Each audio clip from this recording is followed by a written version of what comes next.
guys, this is Jay. Welcome back to a Not Too Shabby Shop video. Today we're playing around with the August Paper Pad Club of the Month, which is the Fall Ginghams and the Sweet Life. Fall Ginghams are similar to the spring and summer versions where you have a bunch of different multicolored ginghams, which I always like these a lot because they're very much a good collection builder because as you see, often a nice like a subtle pattern is nice if you're going to mix them with, some of the other more graphic patterns that you get. Like these are very, like if we look at like these are just very graphic patterns. And we're going to use some of these, but at least for my personal taste, I like using a little bit of heavily graphic patterns, and then I like to mix that in. Also, if you are watching this in near real time, there were three new Halloween collections released yesterday, so feel free to check that out as well. I did a live stream with my friend Lynn, and you can check that out on her channel, LV Handcrafted, if desired, using these two. So if you want to get into those a little bit more. There's also a donut-themed one, which is awesome. And today I thought it would be fun to do sort of a late summer, early fall lip balm holder. So that's basically what we have here. And let me just walk you through the dimensions. I cut everything pre-video just so you didn't have to watch me cut and fold stuff too much. So you need 4 pieces for the covers inside and out. These are cut to 2 1/8 by wide by 3 1/4. The original design for this is from Lyric Lover Crafts, and she recommended using at least one piece of white cardstock. Normally that would be sort of your inside cover here, essentially, so that there's a way to write the message, and I really like that, so I continue doing that. I think I may ink edge that a little bit just to make it blend in. I thought that craft would work really well here. Anyway, this is the piece that will hold in the lip balm. It is 1 inch by 1 inch tall by 3 inches long, and then it's scored at 3/4 of an inch on either side. Basically, what you then do is you can take your Bolden folder or really anything else, and you just sort of want to help this middle piece round off, and then you want to sort of fold these guys. I don't really feel like you need to burnish these a ton. We're going to glue, basically this gets glued in here, almost right next to the spine. So, I think that'll be fine. And then this piece is 5/8 by 3 1/4, so this is what we will use for our outside spine. So that'll go there. And this main piece here is 5 1/2 wide by 3 1/2 tall.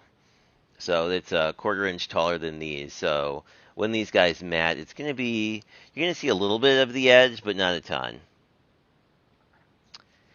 And those are all the pieces we need. Then you want to score this at, just checking my notes, 2 3/8 and 3 1/8. And that'll give you this spine. So what we can do is, these I would definitely use a bone folder to reinforce. And basically what we're making is a little bit of a mini book. Like this. And then to keep this closed, I grabbed a piece of ribbon. This is 15 inches, and I thought this gingham would match here, which is also why I grabbed the blue pattern for the spine, because I really like orange and blue together. You can either stick with more of these are the vibrant sides of these, or you can go with a more muted look. I think I'll go with the more navy because of the ribbon, but I think I like the more vibrant yellow orange here. Anyway, so let me show you how this goes together. You'll mostly be putting this together with wet glue, but you can also use dry adhesive as well. And I'm going to use a little bit initially, because what I want to do, well, I think before I start, I definitely want to round the corners on this main piece. And I'm just using my handy dandy corner rounder, which I like. This sort of serves two purposes.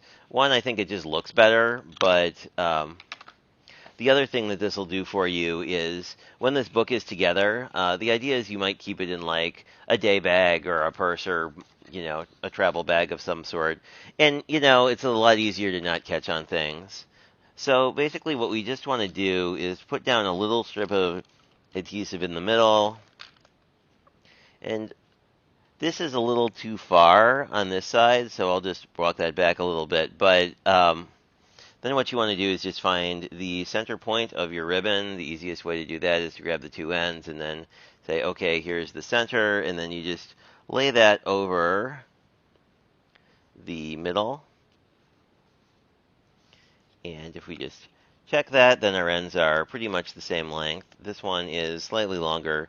We can always trim that later if it looks weird in the final project.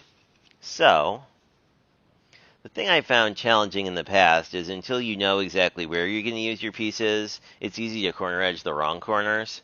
But let's get our spine in place. And I'm using Lenco glue, which is PVA glue basically, so it will adhere quite quickly paper to paper, which is really what we want here. You'll see that in a minute when we do the inside. You do have a little bit of working time, but I would say about like that, and it's going to start to grab pretty quickly. So these I really kind of want to edge, so I'm going to do that now. And we only really need to edge the two corners here.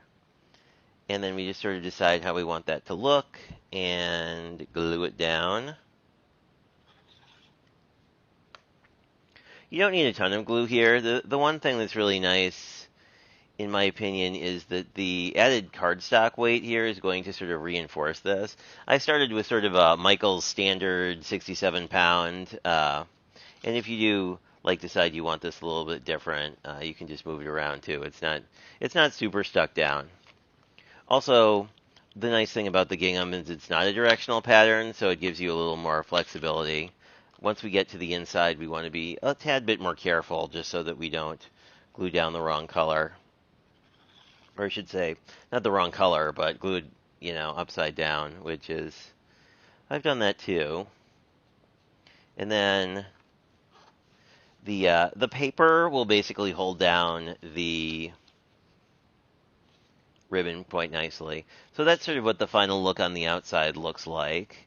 As you can see, this isn't fully down yet, but give it a minute.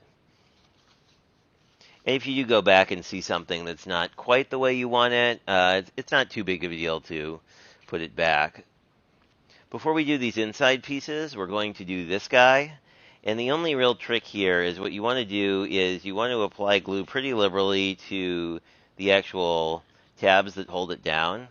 And then the easiest way is to make sure you see where your fold is. You don't really want to glue this. You basically want to glue this up to the score line, but not beyond the score line. So you can kind of get it down, and then you can work with it a little bit. Don't know if you can see that really well. Yeah, oh yeah, you can. So once this is down, it's going to stick pretty fast because you're just adhering paper to paper. And if you want to check fit, this is from Dollar Tree. This is the blue raspberry. But basically, this is kind of the fit you want. You want it to be not difficult to get in and out, but pretty snug from the standpoint of you don't really want your project to... You don't want the lip balm to fall out, or it kind of defeats the purpose of the project we just did. And then these two pieces go down the same way. Round corners if you want. Do a fairly liberal amount of glue, and then just align the edges. And then this last piece, it is directional, so I'm going to want to kind of figure out what side I want where before I do the corner rounding. Just because, and if you're doing direct, I feel like it's a lot easier to sort of do the corner rounding as you're going, just to not accidentally do something too crazy. There we go. And then this guy will go in. And that sort of, and then you could write a message here. It's easier to write if you take the lip balm out. You could also do some stamping if desired. This is a really flexible project, so you can make it whatever you want it to be. I'm just going to grab, this is the coordinating ephemera from the Club of the Month. I've become a big fan of the actual, like, ephemera of Club of the Month, just because it gives you a lot of, I feel like it really extends your range. And obviously, some of these are going to be kind of big for this project. I do like I Love You Very Much. There's some sentiments in here, which is nice. Historically, some of these have sentiments and others don't. But what I really would like is a smaller jam jar. And obviously, you can go with, I think this would be nice. I'm trying to keep with sort of a raspberry theme. And, oh, I like the jam. I think this is my favorite. This extends not over the edge, but it does extend beyond the pattern paper, which I think is pretty neat. And let's just grab a berry cluster for the inside, and then we can get all this stuff together. As usual with Not Too Shabby, you get a good bit of ephemera. I would say it's kind of on par with like what you might get in like a Carabella or Echo Park kit. It's not like the ridiculous amount of ephemera you get in Spellbinders, so I kind of like that because then, it's not like you're using it for the next 5 years because you know that there's going to be some cool collection that comes out in the near future. So it's always kind of nice to have enough to do your projects, but not a huge amount. So I'm just going to apply that here.